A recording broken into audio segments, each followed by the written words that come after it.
Good evening and welcome to the evening news for today, Friday, January 14th, 2022. I am Timothy Jaikaran. Thank you for tuning in. Now let's take a look at some of the lead stories tonight. Pedal cyclist dies in freak accident after falling into culvert, impaled by metal rod. SWAT constable released on $1 million bail for ORIN Boston killing. GUYANA'S private sector questions legitimacy of CARICOM private sector organization. NORTON HARMON to engage internally on opposition leader replacement, and President Ali finding solutions for affected fishing industry. Now for the news in detail. A 43-year-old pedal cyclist tragically met his demise last evening after he fell into an exposed culvert on the roadway at Eccles Industrial Site, East Bank, Demerara. The man, who was reportedly returning home from Bible studies, was impaled by a metal rod, causing him to die instantly. The man's family members believe the company or persons responsible for leaving the culvert exposed must be held accountable for the man's death, LaWanda McAllister reports. 43-year-old Troy Anthony Ponton of Diamond Housing Scheme East Bank Demerara fell into an exposed culvert, became impaled by a metal rod and died. He was at the time riding a bicycle heading home at around 22 hours 30 when the incident occurred at Hummingbird Avenue and Falcon Drive, Block EE, Eccles, East Bank Demerara. The exposed culvert was situated on the pavement, which had unfinished work, and several steel rods were protruding from the structure. Ponton was in the company of a friend heading home when the incident occurred. The friend immediately contacted the man's mother, Sharon, who rushed to the scene. In an interview with the Evening News today, the woman related what she heard transpired. I understand that the same time he was coming with some car light. So he didn't make that out. Instead of that, he bounced in. The car light was in his eyes, and he bounced in there, right? And he fall, and then the steel ran up in his nose straight up to his head. Ponton was a laborer and a father of 2 young children. He was described as a generous person. To be truthful, he's very hasty, but then loving and kind, very helpful. The mother believes the company or persons who left the culvert exposed must be held accountable. I feel very terrible. I mean, by me, we doing a little work there, we still up, but then we to start bending it, right? But then a big company like that, they should have had something like to notify you something, them highlight things that they just put around that you will know, well, there is danger, you're not supposed to be going there. The company should be penalized because everybody comes here and do all that they want, and they don't follow the procedure. Do the right things, doing the right things. When they do the right things, a lot of things can be avoided. The woman also had some strong words for those who are seeking to mainline her son's character, since he was previously locked up for smoking marijuana. He was locked up, it's around October. Everybody know Rastafarians smoke the weed. They come till in my yard on my patio where he was sitting, smoking his little weed, and they take him and lock him up. Okay. And I heard they put that up. But I want the police them to know that people should have confidence in them. And they just go in the little holes in Diamond and buy the weed the same way. Because I see a lot of them going in the weed yard to buy weed and smoke. So when they can put up that, they must put up about themselves, because they ain't setting no example. Meanwhile, at the scene last evening, a doctor, Dr. Maya Bissoon, who lived right in the community, rushed out of her home to render assistance to the man. In a statement on the matter, police noted that an investigation is ongoing. For the Evening News, LaWanda McAllister. The Ministry of Public Works has since clarified that there was no road construction works at the scene of the accident. Based on their investigation, the culvert was previously damaged by a vehicle and someone had placed a form board over the exposed steel rods.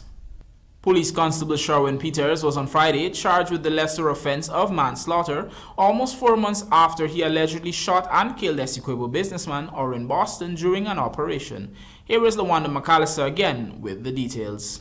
32-year-old Sherwin Peters, a police constable in the Special Weapons and Tactics Unit of the Guyana Police Force, was granted $1 million bail by Magistrate Esther Sam. Peters, who was unrepresented by counsel, attended the Georgetown Magistrates Court, from where he appeared via Zoom before Magistrate Sam at the Anna Regina's Magistrates Court. Peters of Linden, Region 10, is due back in court next month. On Thursday, the Guyana Police Force received advice from the chambers of the Director of Public Prosecutions to charge Peters with the offense of manslaughter over the killing of businessman ORIN Boston. 29-year-old Boston, a father of two, was shot around 4 hours on September 15, 2021 by the SWAT officers who went to his Dartmouth home during an anti-crime operation in Region 2.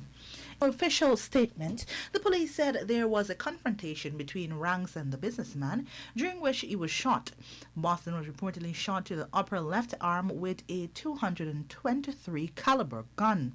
Immediately after his demise, residents from the area erupted in days of violent protests, demanding that justice be served. A post-mortem examination done on the body of the businessman found that he was shot to the chest and that he died as a result of hemorrhage and shock due to the gunshot injuries. Reporting for the Evening News, Lawanda McAllister. Police are investigating the circumstances surrounding the death of Councillor on the Regional Democratic Council of Region 10, Upper Demerara Berbice, Gordon Calenda, who was found dead in his home at Linden. Calenda was also known as Bad Heart, had been a long-standing member of the People's National Congress Reform. Initial reports suggest that no foul play was involved and that the man died from natural causes. Family members suspect he had a heart attack in his sleep. Calenda had also been the chairman of the Regional Health Committee. Calenda had supported the Ministry of Health's call for persons to get vaccinated against the novel coronavirus. PNC Vice Chairman Vince Roy Jordan has since expressed condolences on the man's passing. Here's what he had to say. The PNCR wishes to express condolences to the family, relatives and friends of Mr. Gordon Calenda, also known as Bad Heart, who passed away early this morning at his home in Linden. Mr. Calenda was a RDC councillor and a long-standing member of the People's National Congress Reform. He will be missed. Police are investigating the circumstances surrounding the death of a 23-year-old man who was today found dead in his home at Underneming Sandpit, Essequibo Coast in Region 2. He has been identified as Jason Ramdat, who resided alone and was a known alcoholic. The man's body was discovered by his aunt, who suspects that the young man died by suicide. A post-mortem examination will be conducted shortly. Police said no marks of violence were seen on his body. Fire Chief Calamidine Idu has been sent on leave less than 4 months after he was sent home amid public outcry over the Guyana Fire Service's handling of the inferno at the Brick Dam police station. This time around, Idu was sent on leave amid an investigation on allegations of corruption. The fire chief had previously been sent on leave in early October after fire destroyed 80% of the Brick Dam police station. He had returned to work by October 20. Idu had come under fire from President Dr. Irfan Ali, who had criticized the Guyana Fire Service's readiness to respond to emergency situations in their own backyard. He had also been publicly reprimanded for showing up at the scene in civilian wear rather than in his protective gear. Idu took over the reins of the Guyana Fire Service only in February 2021, when former Fire Chief Marlon Gentle retired after 36 years of service. Rupert Sinarang joins us now to report that Health Minister Dr. Frank Anthony has expressed that a higher uptake of the COVID-19 booster doses would provide more protection and therefore flatten the curve with regards to the spike of new infections in light of the Omicron variant. Here's more. To date, over 22,000 booster doses have been administered.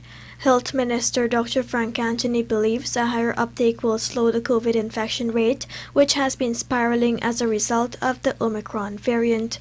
As such, he is urging persons who are eligible for the booster to take the shots. With this latest wave, one of the characteristics of the mutations that we've seen with Omicron is that even if you had 2 doses of the vaccine, that it would not have been as effective than if you got 2 doses plus a booster.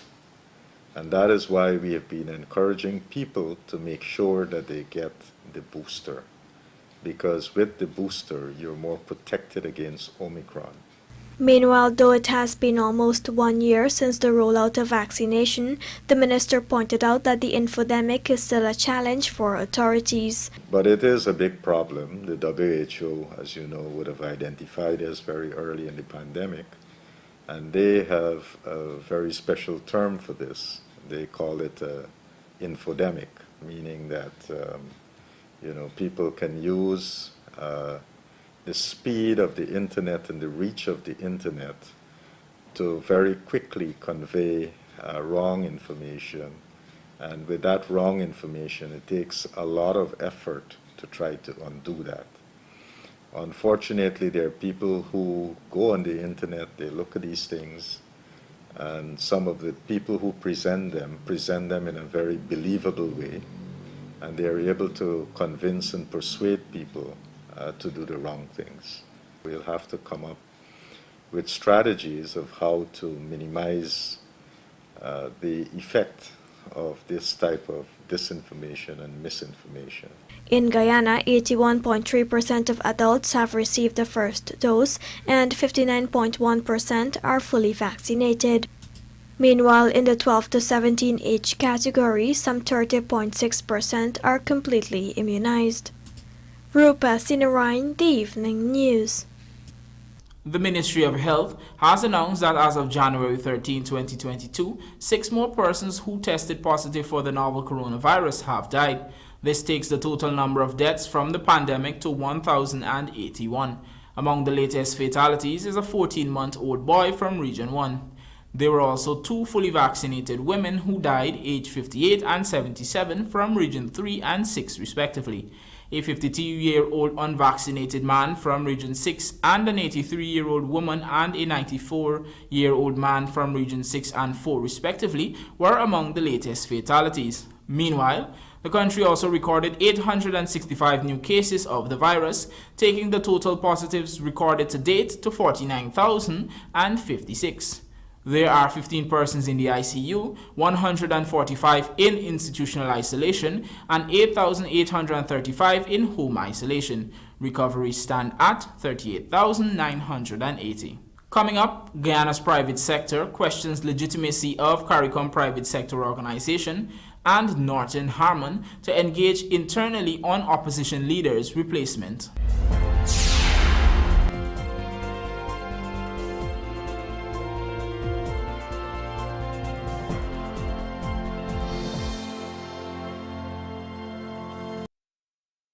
Massy is by your side as we continue the fight against the COVID-19 pandemic. In collaboration with OneCart, you can now get your groceries delivered or you can pick up curbside. Call, email or WhatsApp your order to us. This service is available at both Providence and Turkine locations. Delivery and pickup between 8 a.m. to 4 p.m. The fee is based on location. Orders must be paid in cash and placed 24 hours in advance. Special conditions apply. Remember to always protect yourself and those around you by wearing your masks. Also, don't forget to wash your hands and maintain a distance of 6 feet at all times around persons. Massy Stores. Our family serving your family.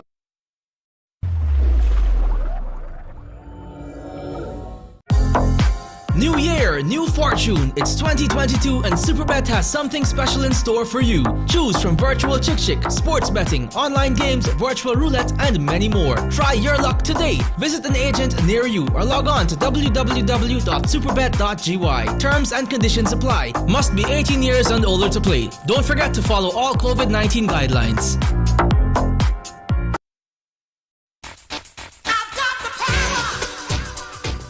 American-made Generac pressure washers from Sylvie's Variety Store gives you the power you need to blast away dirt and grime.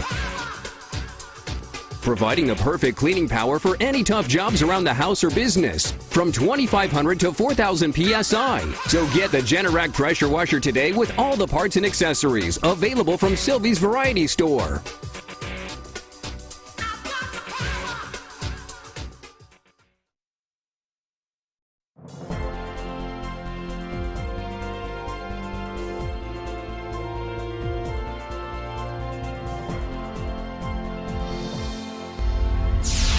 Welcome back. You're watching the evening news.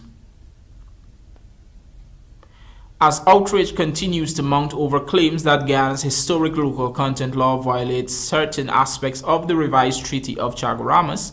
Key representatives of the local private sector are now questioning the establishment of the CARICOM private sector organization. More in this Vanu Manikchan report. According to a statement on Thursday, the CARICOM private sector organization said it is the most recently accredited associate institution of the Caribbean community and will act as the apex institution for the private sector in CARICOM. The membership of the CPSO comprises of private sector entities operating in the CARICOM space, including micro, small, and medium-sized enterprises. However, Chairman of Guyana's Private Sector Commission, Paul Chung, said he was taken aback by the position of the CPSO, which he indicated the PSC was not even aware of before this week. I don't think the Private Sector Commission was involved, and I don't know how they go about selecting their members. We weren't involved. On Wednesday, a screenshot of part of an email was circulated detailing concerns of the CPSO over the recently passed local content law. The body said it plans to reach out to the Guyana government and ultimately CARICOM on the issue. However, the PSC held a meeting on Thursday to discuss this matter and in a subsequent statement questioned the legitimacy of the CPSO, which consists of some pan-Caribbean companies. The Commission further noted that the interest of the local private sector is not being represented by the organization. Meanwhile, another prominent private sector figure, Maniram Prashad, who is the head of the Guyana Oil and Gas Energy Chamber, has also expressed his surprise at the sudden surfacing of the CPSO and questioned the methodology used to appoint the members. How does CARICOM decide to appoint CPSO? I think it is wrong. It's done in an arbitrary manner. Nevertheless, Prashad, who is a former Industry and Commerce Minister and former President of the Georgetown Chamber of Commerce and Industry, related that he will be reaching out to the CARICOM Secretary General to raise his concerns about the recently accredited organization. Already, the CPSO's claim of Guyana's historic local content law violating certain aspects of the revised Treaty of Chaguaramas has sparked outrage among local private sector bodies and officials as well as ordinary Guyanese. The legislation, which was approved last month, sets out 40 areas in which Guyanese and local businesses are expected to be given priority at specified percentages. Reporting for the Evening News, Vanu Manikchand. Opposition leader Joseph Harmon is expected to facilitate further discussions with new leader of the People's National Congress Reform, ORIN Norton, on Harmon's possible replacement in the National Assembly. Here are the details from Rupert Sinarang. The Central Executive Committee of the PNC had decided that the newly elected leader ORIN Norton should sit in the National Assembly and hold the post of the country's opposition leader, which is currently held by Joseph Harmon. Harmon had previously told media operatives that the two roles are different and that he had no desire at this time of stepping down. APNU as well as the AFC had explained that if the PNC wants this change to be made, the necessary procedures must be followed. While discussions this week between Harmon and Norton did not result in any concrete decision, the PNC leader stated in a press conference on Friday that it is an internal matter that will be further deliberated on.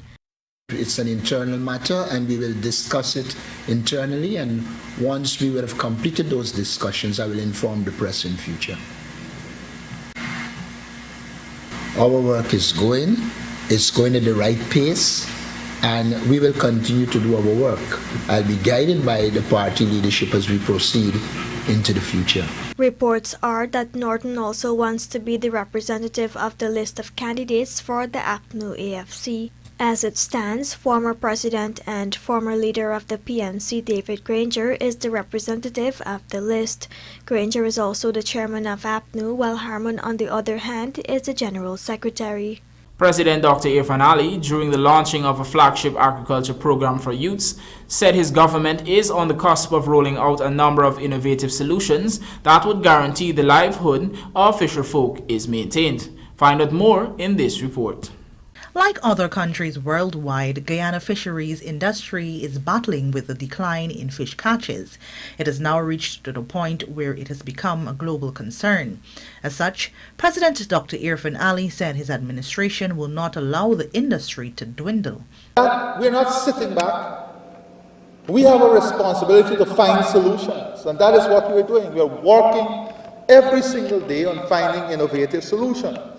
The head of state further underscored that a marine cage project will soon be established that will see fisherfolk benefiting from some $8 million annually. He said Agriculture Minister Zulfikar Mustafa will soon host consultations with fishermen about the project. He noted too that communities within the hinterland district will also benefit from this major intervention. In hinterland community, we're looking at marine cage in the rivers where the water is flowing so that we can grow tilapia there in a more natural environment, reduces the cost of operation to help hinterland livelihood. The initiative, according to the president, will assist with the reduction of operation costs. The profits generated from the plan will enhance the livelihood of residents throughout the district. Further, Dr. Ali said pre-feasibility studies were also conducted for the growing of prawns and tilapias. About 100 acres of land were already identified for prawn production that will give the nation enough capacity to take care of the demands. Additionally, over 70 fishing ponds will be constructed in East Berbice Quarantine for the rearing of shrimp with the aim of expanding the nation's aquaculture industry. Lawanda McAllister for the Evening News. Agriculture Minister Zulfikar Mustafa on Thursday visited the village of Barabina in Region 1, where he donated 85 electric devices under the Hinterland Environmentally Sustainable Agriculture Development Project in collaboration with the International Fund for Agricultural Development. Shane Marks tells us more. 60 electronic tablets and 25 laptops were distributed to the community of Barabina in Region 1, Burimawaini. The donation was made possible through Interland Environmentally Sustainable Agriculture Development Project HESADP in collaboration with the International Fund for Agricultural Development IFAD. Minister of Agriculture Zulfikar Mustafa noted that the donation of the tablets and laptops will help the young people of the community who are currently engaged in online learning. And this will help our young people to learn their online classes. We know for a fact that we are in a pandemic and there are many classes and other communication are being held virtually. And this will help the community of Barabina, the village of Barabina in Region 1, to enhance their online program, enhance their communication system with other parts of the country.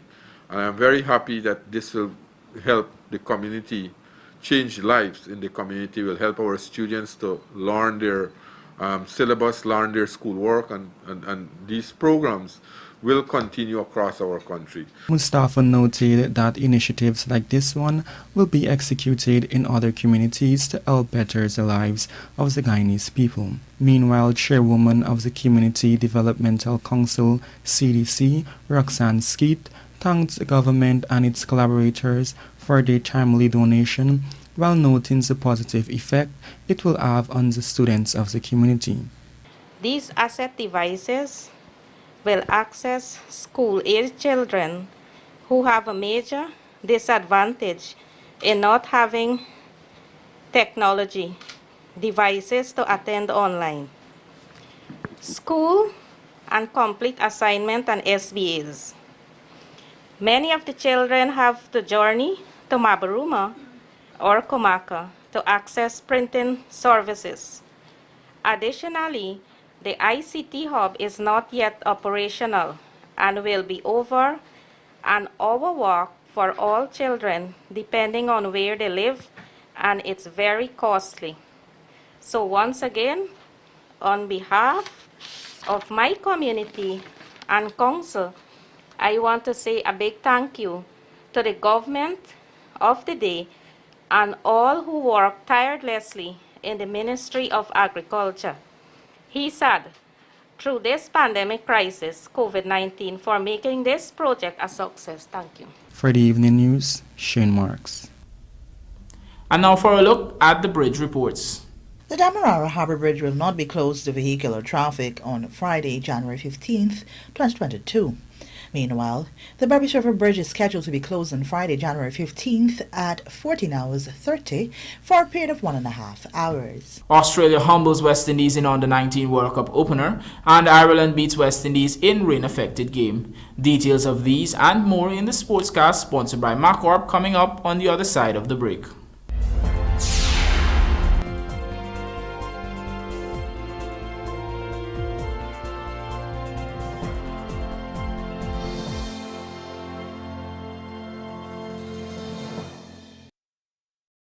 Planning a cleanup? We can help. Sevon's Waste Management skip bins can be provided for home renovation projects, yard cleanups, or construction sites. It's simple. Step 1, just pick up the phone and give us a call. Step 2, we deliver the skip bin size of your choice. Step 3, load the skip with all of your junk. And finally, Step 4, we take it all away. It's that simple. Bins are also available in various sizes, so there's no job that's too big or too small. Call Sevon's Waste Management today at 218-1455 or 218-11. Looking to bring your dream home to reality or simply taking on a home improvement project? Then National Hardware Limited is where you should start. Let us put that touch to your home.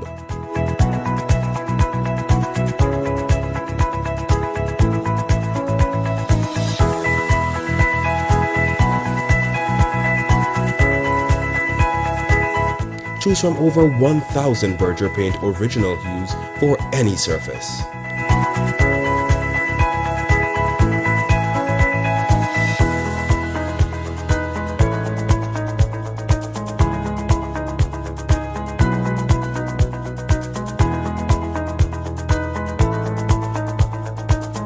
We are known for our trusted brands such as Westinghouse, Philips, Satco, Rubbermaid, Pyrex, Gibson Home, and so much more.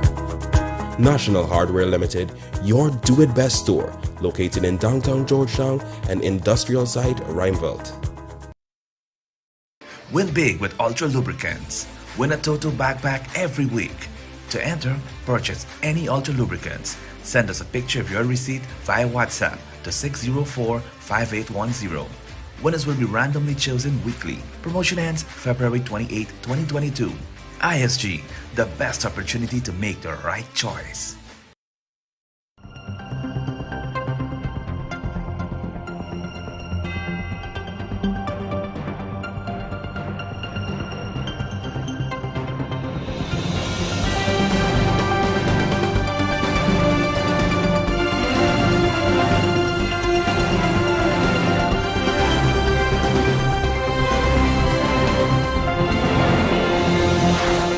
Welcome back. You're watching the evening sportscast sponsored by MacCorp.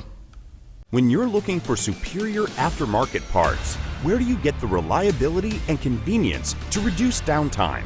The answer is Yellowmark, repair and replacement parts from Caterpillar, that is available only at MacCorp. Yellowmark was developed by Caterpillar, unlike cheap off-the-shelf aftermarket parts. At MacCorp, we will offer you helpful advice on identifying, finding, and installing the right Yellowmark part for your operation. Yellowmark, for reliability and convenience at a lower cost. Available at MacCorp. Let's do the work. The young guys in yellow got the better of West Indies in the first match of the ICC Under-19 Cricket World Cup at the Ghana National Stadium at Providence. West Indies were rolled over for 160